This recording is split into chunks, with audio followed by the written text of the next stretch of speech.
نحمدہ و نصلی علی رسولہ الکریم۔ ایک ساتھی کا سوال ہے کہ مجھے وضو کرتے وقت عموماً منہ سے خون آ جاتا ہے۔ میں عام طور پر منہ میں موجود سارا خون تھوک دیتا ہوں یہاں تک کہ تھوک صاف ہو جائے، پھر وضو مکمل کرتا ہوں۔ بعض اوقات ایسا بھی ہوا ہے کہ میں نے یہ خون نگل لیا ہے۔ اب مجھے یہ احساس ہوا ہے کہ شاید یہ جائز نہیں ہوگا، کیونکہ یہ بہتا ہوا خون ہے اور اسے نگلنا نہیں چاہیے، تو اس کے بارے میں رہنمائی فرمائیں کہ کیا اس مسئلے کے بارے میں میری سمجھ درست ہے یا نہیں۔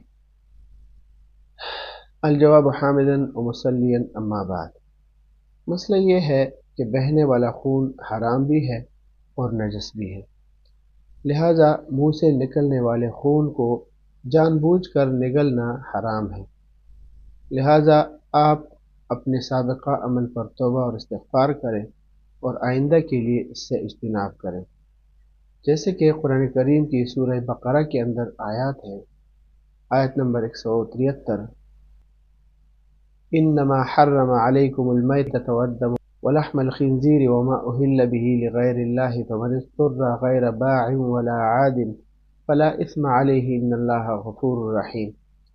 اسی طرح احکام القرآن لابن عربی رحمہ اللہ، جلد نمبر 1 صفحہ نمبر 79 پہ، اور تفسیر خازن لباب التاویل فی معانی التنزیل، جلد نمبر 1 صفحہ نمبر 103 پہ۔ وما علینا الا البلاغ۔